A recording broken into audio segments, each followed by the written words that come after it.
안녕하세요. 사주명리로 여러분의 재능과 심리를 연구하는 리고입니다. 오늘은 리고 명리 분석 툴을 활용한 9번째 시간인데요. 너무나 멋진 방탄소년단의 비사주에 대해서 알아보겠습니다.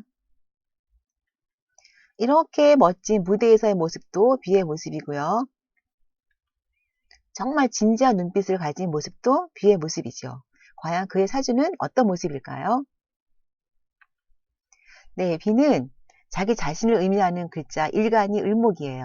을목은 화려하게 피어나는 꽃처럼 사랑받는 존재이며 휘가만 자라는 덩굴도 을목이거든요.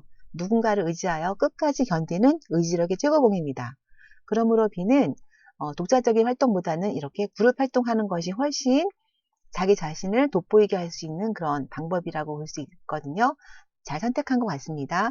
그리고 분위기 파악을 잘하며 꽃과 풀처럼 주변과 잘 융화합니다. 여러분도 만세러 앱을 다운받으시고 생년월일시를 입력하신 다음에 사주팔자가 나오면 다음 페이지에 안내되어 있거든요. 네, 다음 페이지 같이 여러분도 여러분 자신의 사주를 분석할 수 있습니다. 네이버 블로그 리고의 사주명리 공지사항에 한번 들어가 보세요. 그리고 왼쪽 아래에 보시면 나무는 을목과 간목과 같은 나무는 자기 자신을 표출하기 위해서는 바로 오른쪽에 있는 식상, 나 자신을 발산하는 것이 식상이거든요. 햇빛, 태양이 떠 있으면 좋은데 네, 비는 사주에 태양이 떠 있는지 한번 보겠습니다. 네, 먼저 시간을 모름으로 6글자만 가지고 하겠는데요. 일간, 자기 자신을 의미하는 글자는 제외하고 나머지 글자들을 이렇게 해당되는 글자로 가셔서 그 위에 있는 써 있는 숫자만큼 동그라미를 하시는 거예요. 수학자 같은 꼼꼼함이 있고요. 네, 같은 의목이지만 여기는 일간이 아님으로 표시하시는 거예요. 네, 운동선수라고 적혀 있는데요. 신체 지능이 우수하다는 거죠. 춤을 잘 출 수밖에 없는 그런 이유가 되겠죠. 또 미토. 미토는 사업가적인 기질인데 무려 2개나 되는 역량을 가지고 있어요. 네, 사업과 같은 그런 통 큰 그런 모습도 가지고 있고요. 가장 강력한 위치, 소설가적인 그런 기질을 가지고 있는데요. 이것은 언어 능력 중에서 글쓰기 능력이 우수하다는 거예요.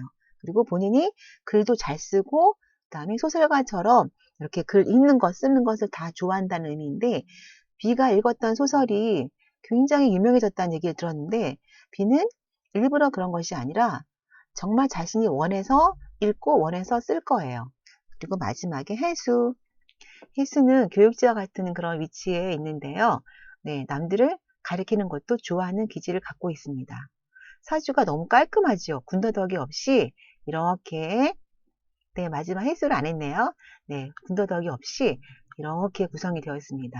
강력한 에너지를 가진 곳을 제가 핑크색으로 표시했는데요.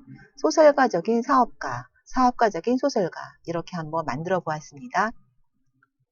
이런 구조는요. 자신이 습득한 학문이 가치로 전환되기를 원하는 구조이다.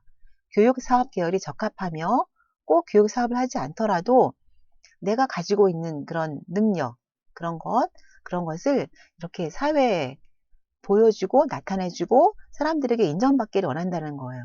물론 그것이 가치, 가장 쉬운 말로 돈으로 전환되어서 나의 위치를 좀 더 높였으면 좋겠다. 그런 심리를 가지고 있고요. 인성의 안정감과 재성의 신속함이 부조화 속의 조화를 이루어 심리적 안정감은 다소 부족하나 이렇게 바깥으로 도는 그런 구조는 상생인데요. 이렇게 안쪽으로 2개가 연결되어 있죠. 이런 경우는 극하는 구조라서 심리적 안정감이 다소 부족해요. 하지만 이런 경우 창의적이고 비약적인 사고방식의 천재적인 사주 구조가 되겠습니다. 이런 구조도 천재성을 가진 구조라고 할 수 있는데요. 그는 배운 것을 모두가 다 즉각적으로 가치 있는 무언가로 환원이 돼요. 춤을 배우던 글쓰기를 배우던 모든 것이 사람들에게 와 정말 괜찮다, 가치 있다 이렇게 바뀌어지는 그런 특성이 있습니다. 멋진 사주 구조죠. 그런데 아까 말씀드린 대로 해가 떠 있는지 봤더니 해가 안 떠 있죠. 그런데 어떻게 이렇게 유명한 활동을 할 수 있느냐? 대운이라는 것이 있는데요. 10년마다 사람들에게 오는 대운이 있는데 네, 오른쪽 보시면 예술가, 상관 써 있죠? 이 멋진 예술가로서 활동할 수 있는 기운이 바로 뷔에게는 태양과 같은 존재인데 대운에서 강력하게 들어와 있어요. 그래서 이 사주에서 더 이상 좋을 수 없는 운이 대운에서 들어와 있습니다. 그의 활동의 의미를 알 수 있고요. 그런데 이 병화는 예술가적인 그 병화는 음양의 원리에 의해서 시간이 지나며 10년 뒤에 사라지게 되어 있는데요.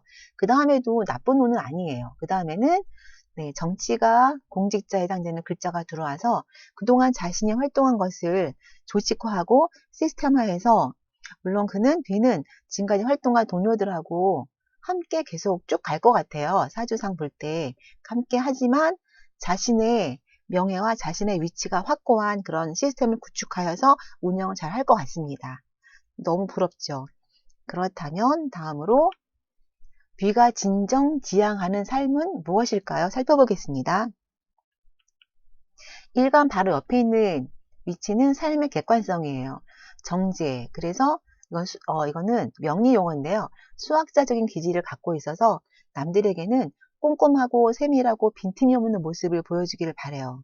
실수를 용납하지 않겠죠? 다음 1간 바로 아래는요. 삶의 내면성. 편제는 사업가적인 기질을 의미하는데요. 뷔는 이렇게 외부적으로는 그렇게 보여주고 싶어 하지만 내면은 사업가처럼 통도 크고 그 다음 베풀 수도 있고 그런 특징 갖고 있어요. 그러니까 친해지면 뷔가 얼마나 편안하고 재미있고 그리고 마음이 넓은 사람인지 알 수가 있겠죠. 그 다음에 마지막 제일 중요한 그리고 가장 강력한 위치에 있는 곳 삶의 지향성은 소설가적인 기질을 가지고 있습니다. 그래서 이 편인이라는 것은 어떤 의미냐면 나만의 독특한 그런 학문체계 나만의 독특한 생각 그리고 글쓰기 능력을 의미해요. 그래서 아마도 뷔는 한 번쯤은 조앤 롤링 같은 그런 멋진 소설가로서 멋진 글을 쓰고 싶다라는 생각을 한 번쯤 했을 것 같습니다. 계속 지속적으로 자신만의 학문을 구축하기를 원하는 것이 뷔의 그런 지향성이 되겠습니다.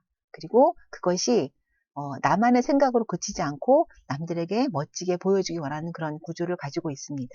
그러므로 뷔는 이렇게 연예인다운 그런 활동도 하겠지만 반드시 학문적인 그런 베이스 위에 자신의 활동을 구축해가는 그런 모습을 가지고 가겠습니다.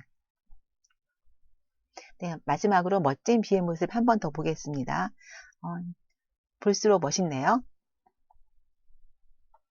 리고 명리 분석 툴은 리고의 사주 명리 네이버 블로그에 올라가 있는데요. 한국저작권위원회 저작권이 등록이 되어 있습니다. 아까 분석한 그런 방법이 저작권 등록이 되어 있고요. 상업적 이용은 저희 허락을 받으셔야 하지만 개인적인 활용은 가능하시니까 여러분도 한번 분석해 보시고요. 분석 방법도 뒤에 간단히 나와 있습니다. 유튜브 내용과 블로그 내용으로 부족할 경우에는 제 메일로 문의가 가능하십니다. 구독과 좋아요 부탁드리고요. 지금까지 리고였습니다. 감사합니다.